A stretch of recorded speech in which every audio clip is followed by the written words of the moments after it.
Welcome back. As post-COVID-19 sporting activity gradually resumes across Africa, stadiums that had fallen silent due to the pandemic face a difficult road to recovery due to lost revenues and maintenance costs during the lockdown. CGTN's Wanja Mungai looks at how sporting venues across the continent have been affected as they reopen for action. In 2019, these were some of the engaging scenes at Nairobi's Moi International Sports Complex. A year later, Kenya's sporting cathedral has been rendered a ghost town by chirping birds and the echo of workers conducting repair works. The 60,000-seater Chinese-built complex has remained unused for the past few months. Sports Kenya, the body that manages the facility and other study in the country, is decrying huge losses caused by the pandemic. The COVID-19 has really affected us because we had to close all the facilities. No activities going on in our facilities. So it meant that we are losing the revenue that we have actually been receiving. So we are projecting to lose up to 150 million this financial year because of this COVID-19, and it depends if it continues. We may still continue losing a lot. The impact has not just been felt by stadiums.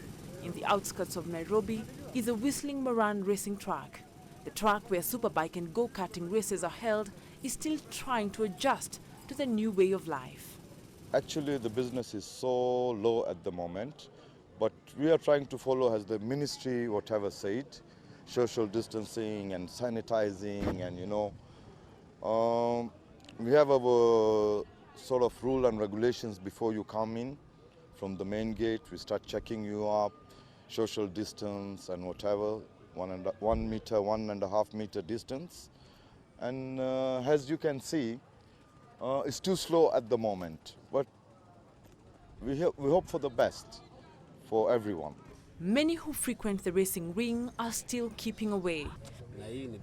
However, they are still cautious but hopeful things will return to normal as restrictions continue being lifted.